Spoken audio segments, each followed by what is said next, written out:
Radhe Radhe dear students, प्यारे बच्चों। आज की क्लास में हम इलेक्ट्रोकेमिस्ट्री के लेक्चर नंबर 6 को डिस्कस करेंगे।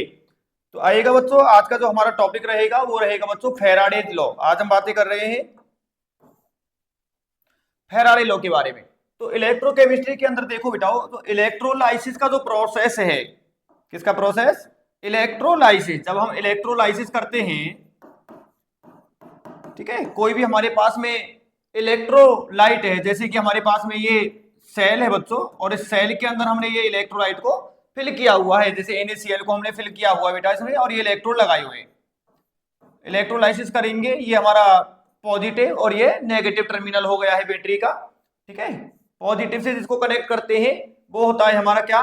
एनोड बेटा, और ये वाला है हमारा क्या?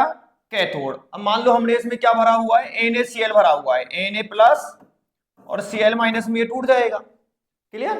बताइएगा, Na प्लस जो है, Na प्लस ये तो जाएगा कहां पर? नेगेटिवली चार्ज कैथोड की तरफ जाएगा ये तो, और Cl माइनस कहां जाएगा? एनोड की तरफ जाएगा बेटा। एनोड पर कौन सी रिएक्शन होती है बताइए? एनोड पर ऑक्सीडेशन रिएक्शन होती है। एनोड पर कौन सा आयन जाकर के डिस्चार्ज होगा? An ion.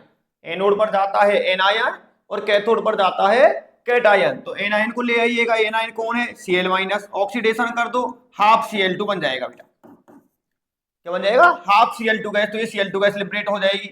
कैथोड पर हम बातें करेंगे, तो कैथोड पर क्या होगा? कैथोड पर कौन पहुंचता है बोलिएगा? कैटायन। कैथोड पर डिस्चार्ज होगा कैटायन। कैटायन का मतलब क्या हुआ? Na plus. Na प्लस का क्या होगा बेटा? रिडक्शन होता है कैथोड पर, तो इलेक्ट्रॉन को गेन करेगा और सोडियम का डिपोजिशन होगा। तो फैराडे के लॉ में हम यही बातें करेंगे कि जब किसी भी इलेक्ट्रोलाइट का इलेक्ट्रोलाइसिस कर रहे हैं तो एनोड पर क्या प्रोडक्ट बनेगा और कैथोड पर क्या प्रोडक्ट बनेगा, कौन से प्रोडक्ट का डिपोजिशन होगा। तो आज का हमारा टॉपिक रहेगा फैराडे का फर्स्ट लॉ बच्चों, फैराडे का सेकंड लॉ, और इससे रिलेटेड हम एनसीईआरटी बेस्ड क्वेश्चंस भी करेंगे। चलेगा बच्चों? तो सबसे पहले बातें कर रहे हैं हम फैराडे के फर्स्ट लॉ के बारे में। फैराडे फर्स्ट लॉ बेटा, तो फैराडे का फर्स्ट लॉ कहता है, देखिएगा यहां पर, फैराडे फर्स्ट लॉ कहता है M directly proportional to Q. Mass जो होगा, डिपॉजिट जो सब्सटेंस जो डिपॉजिट हो रहा है, उसका मास किसके डायरेक्टली प्रोपोर्शनल होगा? वो चार्ज के प्रोपोर्शनल होगा बेटा। देखिए, this law states that the mass of a substance deposited और लिबरेटेड। बताइएगा, डिपॉजिटेड वर्ड किसके लिए लगाएंगे?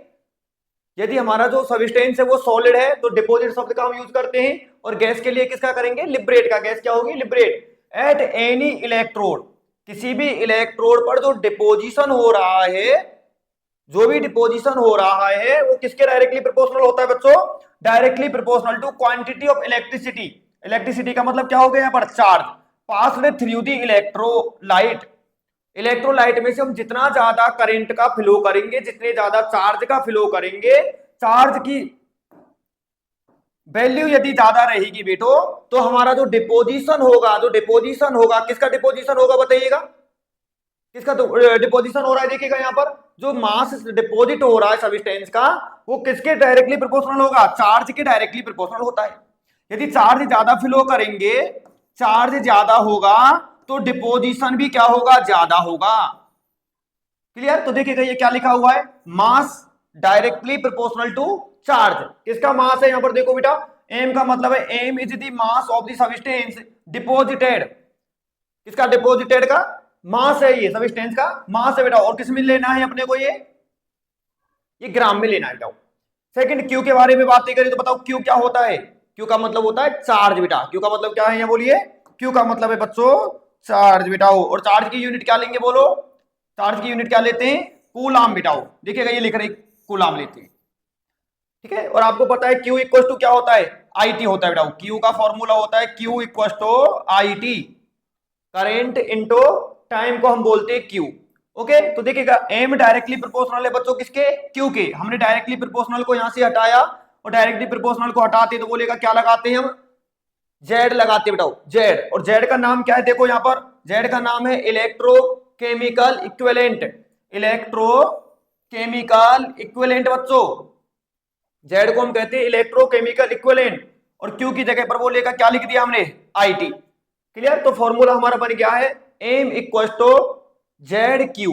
ओके, क्यू को हटाएंगे तो क्यू की जगह क्या लिख सकते हैं? IT बेटा। तो ये हमारा फैराडे का फर्स्ट लॉ है। क्या कह रहा है फैराडे का फर्स्ट लॉ? दोबारा समझो। फिर से समझो बेटा कि हम जब इलेक्ट्रोलाइसिस करेंगे तो जो मास होगा डिपॉजिटेड सब्सटेंस का, जो मास होगा वो मास किसके डायरेक्टली प्रोपोर्शनल होगा? चार्ज के डायरेक्टली प्रोपोर्शनल होगा। जितना ज्यादा चार्ज फ्लो करेंगे डिपॉजिट सब्सटेंस का मास भी क्या होगा? ज्यादा होगा। एम डायरेक्टली प्रोपोर्शनल किसके हो गया है? क्यू के। प्रोपोर्शनल को हटाया, क्या लगाया? बोलिएगा जेड। क्लियर? तो एम इक्वल टू क्या बन गया बेटा? जेड क्यू बन गया। क्यू का मतलब क्या होता है? क्यू का मतलब है चार्ज। क्यू का मतलब क्या है? चार्ज। और क्यू का फॉर्मूला क्या होता है? I T. तो क्यू की जगह पर हम क्या लिख सकते हैं? आई टी बेटा। तो फॉर्मूला बन गया है हमारा M directly proportional Q, M equal to Z Q और M equal to Z I T बेटा। जेड का नाम बताओ। देखो जेड का नाम क्या है? Electrochemical equivalent. आइएगा इसके बारे में डिटेल में बातें करते हैं कि जेड क्या है बच्चों। देखिएगा बेटा, इलेक्ट्रोकेमिकल इक्विवेलेंट, और इलेक्ट्रोकेमिकल इक्विवेलेंट को हम किससे डिनोट करते हैं? जेड से। अभी हमने क्या देखा था? अभी हम फॉर्मूला देखकर क्या है? एम इक्वल टू क्या था बच्चों? Z Q. तो जेड का फॉर्मूला क्या निकल गया यहां से? Z equal to M upon Q. Z equal to M upon Q. मैंने यहां पर क्या किया बेटा? यहां पर क्यू को 1 कूलाम कर लो। क्यू को 1 कूलाम कर लेंगे तो इस कंडीशन में क्या हो जाएगा? देखिएगा ये लिख रहा, यदि क्यू को हम 1 कूलाम कर देंगे तो जेड इक्वल टू क्या बन जाएगा? एम बन जाएगा। ये 1 कर दो, ये 1 कर दो, 1 कूलाम कर दो बेटा। ये 1 कूलाम कर दो तो इस कंडीशन में क्या होगा? Z equal to M. कहने का मतलब ये हुआ कि यदि चार्ज 1 कूलाम पास कर रहे हैं हम, 1 कूलाम चार्ज का यदि हम फ्लो कर रहे हैं इलेक्ट्रोलाइट में, तो 1 कूलाम चार्ज फ्लो करने पर जो मास है डिपॉजिटेड सब्सटेंस का, जो मास है उस मास को ही क्या कह देंगे? इलेक्ट्रोकेमिकल इक्विवेलेंट कह देंगे बेटा। ठीक है, देखिएगा क्या डेफिनेशन बनेगी? Mass of deposited substance, mass of deposited substance by 1 coulomb charge is called electrochemical equivalent. Mass of deposited substance, mass of deposited substance by 1 coulomb charge is called electrochemical equivalent बेटा। Clear? Board में कई बार definition पूछ ली जाती है, इसको अच्छे से याद रखना। 1 मार्क्स का क्वेश्चन यहां से आ जाता है बेटा। अब जेड की यूनिट देखिएगा, जेड की यूनिट तो बताओ बेटा जेड का फॉर्मूला क्या था? जेड इक्वल टू देखो ये फॉर्मूला बना रखा है हमने बेटा, एम अपॉन क्यू। क्लियर? या फिर एम अपॉन आई टी भी लिख सकते हो, क्यू की जगह आई टी। क्लियर? तो मास की यूनिट क्या हो गई? ग्राम, और चार्ज की यूनिट क्या हो गई? कूलाम। तो जेड की यूनिट आ गई है बच्चों ग्राम पर कूलाम। जेड की यूनिट क्या है बोलो? ग्राम पर कूलाम। या इस फॉर्मूले से बनाएंगे, सेकंड फॉर्मूले से यदि हम यूनिट बनाएंगे तो मास की यूनिट क्या है? ग्राम। आई का मतलब करंट, करंट की यूनिट क्या होती है बेटा? एम्पियर। और टी की क्या होती है? सेकंड। तो इलेक्ट्रोकेमिकल इक्विवेलेंट की सेकंड यूनिट क्या बन गई? ग्राम पर एम्पियर इंटू सेकेंड। दोनों ही ये यूनिट किसकी है? ये और ये दोनों यूनिट जेड की है बेटा, इलेक्ट्रोकेमिकल इक्विवेलेंट की। क्लियर? चलिएगा हम फैराडे के सेकंड लॉ की बातें करते हैं बेटा। ये हमारा फैराडे का फर्स्ट लॉ था। अब देखो सेकंड लॉ। देखो सेकंड लॉ जो है ये तब एप्लीकेबल होगा, तब वैलिड होगा जब एक से ज्यादा इलेक्ट्रोलाइटिक सॉल्यूशन होगा। एक से ज्यादा सॉल्यूशन जब सीरीज ऑर्डर में जुड़ा होगा बेटा। ओके, आप अच्छे से जानते हो, फिजिक्स में पढ़ते हो, रेजिस्टेंस का 2 ऑर्डर पढ़ते हैं, सीरीज ऑर्डर में कनेक्ट करते हैं और पैरेलल ऑर्डर में। तो फैराडे का सेकंड लॉ कब एप्लीकेबल है? जब हमारे सॉल्यूशन को हम कौन से ऑर्डर में जोड़ रखे हो? सीरीज ऑर्डर में। देखिएगा यहां पर मैंने 3 सॉल्यूशन लिए हैं बच्चों। क्लियर? हमने 3 सॉल्यूशन लिए हुए हैं, ये 3 अलग अलग सॉल्यूशन है। ओके, मान लो ये H2SO4 का सॉल्यूशन है बेटा। क्लियर? ये कॉपर सल्फेट सॉल्यूशन है और ये AgNO3 सॉल्यूशन है। 3 इलेक्ट्रोलाइटिक सॉल्यूशन को हमने लिया है और 3 इलेक्ट्रोलाइटिक सॉल्यूशन को किससे कनेक्ट कर दिया है बेटा? बैटरी से कनेक्ट कर दिया सीरीज ऑर्डर में। तो फैराडे साहब क्या कहते हैं? फैराडे का सेकंड लॉ ये कहता है कि हमारे पास डिफरेंट इलेक्ट्रोलाइटिक सॉल्यूशन है और इन्हें डिफरेंट इलेक्ट्रोलाइटिक सॉल्यूशन में सेम चार्ज सेम टाइम बेटा, सेम चार्ज, क्योंकि बैटरी तो एक ही लगा रखी है ना, सब में अलग अलग बैटरी थोड़ी लगाई है, सब में बैटरी एक ही है। तो सेम चार्ज का फ्लो होगा, सेम चार्ज और सेम टाइम के लिए फ्लो करेंगे, सेम चार्ज का फ्लो करेंगे सेम टाइम के लिए। क्लियर? तो डिपॉजिटेड सब्सटेंस का जो मास होगा वो डायरेक्टली प्रोपोर्शनल होगा इक्विवेलेंट वेट के। एम डायरेक्टली प्रोपोर्शनल टू ई बेटा, और यहां पर ई का मतलब क्या है? Equivalent weight. इक्विवेलेंट वेट है बेटा। वहां पर क्या था, अभी फर्स्ट लॉ में हमने देखा था, तो फर्स्ट लॉ में था, दोनों को दोबारा से देख लो, वहां पर था एम डायरेक्टली प्रोपोर्शनल क्यू, और सेकंड लॉ में क्या है, M directly proportional to E. Clear. आइएगा इसका स्टेटमेंट देखते हैं बेटा, Faraday second law statement, when the same amount of electricity, same amount of electricity is passed through different electrolytes connected in series order। मैंने अभी आपको बताया कैसे ऑर्डर में कनेक्ट होने चाहिए, सीरीज ऑर्डर में होने चाहिए। अमाउंट ऑफ करंट कैसा रखना है बेटा, अमाउंट ऑफ करंट हमको सेम रखना है। The masses of substance deposited, deposited किसके लिए, यदि सॉलिड सब्सटेंस है तो डिपोजिट होगा, और गैस है तो क्या होगा उसका, वो लिबरेट होगी बेटा। At the electrodes are directly proportional to their respective chemical equivalent weights, और केमिकल इक्विवेलेंट वेट को किससे डिनोट कर रहे हैं हम, ई से बेटा। क्लियर। इक्विवेलेंट मास लिख दो, चाहे फिर इक्विवेलेंट वेट लिख दो, जिसको हम ई से डिनोट करेंगे बेटा। क्लियर है। When the same amount of electricity is passed through different electrolytes connected in series, series में कनेक्ट होने चाहिए। The mass of substance deposited or liberated at the electrodes are directly proportional to their equivalent mass बेटा। ये second law है, ये कई बार पूछ लिया जाता है बोर्ड में, इसका स्टेटमेंट पूछ लिया जाता है, अच्छे से इसको याद रखना बेटा। चलिएगा इसका फॉर्मूला देखते हैं बेटा। तो अभी मैंने आपको बताया इसका फॉर्मूला क्या बनेगा बच्चों, एम डायरेक्टली प्रोपोर्शनल क्या है बेटा, ई। एम का मतलब बताओ, एम का मतलब है मास ऑफ सब्सटेंस, और ई का मतलब क्या है बेटा, इक्विवेलेंट मास, इक्विवेलेंट मास बेटा। एम डायरेक्टली प्रोपोर्शनल ई। अब बताइएगा हमारे पास में दो सॉल्यूशन है, तो m1 डायरेक्टली प्रोपोर्शनल क्या बन जाएगा, E1, और m2 डायरेक्टली प्रोपोर्शनल क्या बन जाएगा बेटा, E2। क्लियर। तो सेकंड फॉर्मूला हमने यहां से बना दिया, m1 upon m2 equal to E1 upon E2 बेटा। m directly proportional E, m1 directly proportional, देखिएगा बेटा दोबारा देखो, m1 directly proportional E1 and m2 directly proportional E2 बेटा। क्लियर। तो क्या बन गया formula, m1 upon m2 equal to E1 upon E2 बेटा। क्लियर। और देखिएगा ये इंपॉर्टेंट बात बेटा, इसको जरूर याद रखना है, 1 gram equivalent substance is deposited bye 1 coulomb charge. Clear, कि 1 ग्राम इक्विवेलेंट सब्सटेंस यदि हमको 1 ग्राम तुल्यांक 1 ग्राम इक्विवेलेंट सब्सटेंस यदि हमको डिपॉजिट करना है तो कितना चार्ज फ्लो करना पड़ेगा, 1 कूलम चार्ज फ्लो करना पड़ेगा बेटा। ये हमारा सेकंड लॉ हो गया भाई। चलो अब इसके न्यूमेरिकल देखते हैं कि किस टाइप के न्यूमेरिकल यहां से बनते हैं। देखो बेटा, how many charge is required for the following reduction, reduction के लिए कितने चार्ज की रिक्वायर्ड होगा, 1 mole of aluminium plus 3 to aluminium. 1 mole aluminium plus 3 है बेटा, हमारे पास में 1 मोल क्या है बोलो, एल्यूमिनियम प्लस 3 है। बताइएगा हमको इसको कन्वर्ट करना है बच्चों एल्यूमिनियम में, इसका रिडक्शन करना है बेटा एल्यूमिनियम में। क्लियर, क्लियर में लिख के भी दिया है, क्वेश्चन के अंदर भी लिख के दिया है कि रिडक्शन करना है। रिडक्शन का मतलब क्या है कि इलेक्ट्रॉन गेन करेगा। 1 मोल हमने ले लिया, इसको कैसे हम रीड करेंगे बोलो, कैसे पढ़ेंगे, 1 मोल एल्यूमिनियम प्लस 3 गेन 3 मोल इलेक्ट्रॉन। कितने मोल इलेक्ट्रॉन गेन कर रहा है, 3 मोल, और क्या बन रहा है बच्चों, 1 मोल ऑफ एल्यूमिनियम बन रहा है।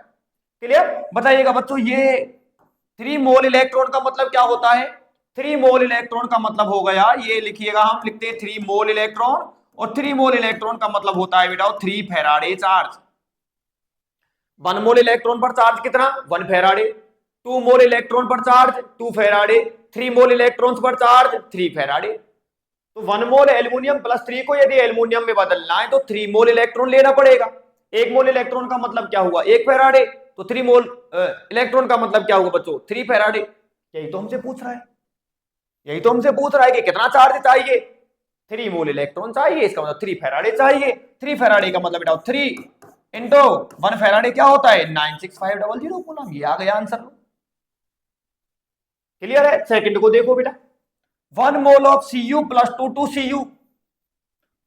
क्लियर। तो बताओ Cu प्लस 2 को Cu में कैसे कन्वर्ट करेंगे बेटा, Cu plus 2 electron equal to Cu। Cu plus 2 का 1 मोल कह रहा है, 1 मोल, तो देखिएगा मैंने 1 मोल लिया है, ये लो 1 मोल Cu प्लस 2 मोल इलेक्ट्रॉन्स गेन कर रहा है और कॉपर को बना रहा है, Cu को बना रहा है। बताओ कितने मोल इलेक्ट्रॉन? 2 मोल इलेक्ट्रॉन, मतलब 2 फैराडे आंसर। 1 मोल Cu प्लस 2, मान लो 2 मोल Cu प्लस 2 कह देता तो 2 मोल के लिए कितने फैराडे हो जाते? 4 फैराडे। और 2 फैराडे का मतलब बेटा को बताइए आइए। यदि फैराडे को हटाना चाहो तो 96500 से मल्टीप्लाई कर दो भाई, तो ये आंसर हुआ इसका।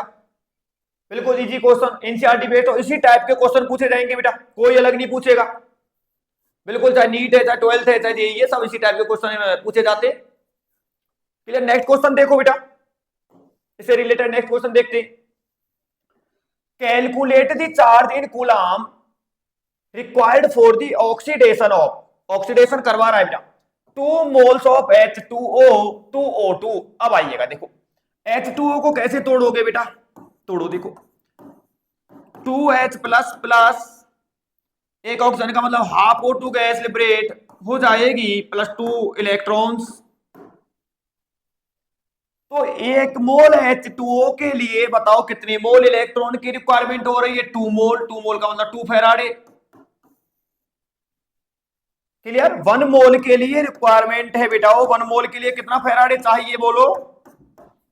2 फैराडे। हमसे क्वेश्चन में क्या कह रहा है बेटे? 2 मोल।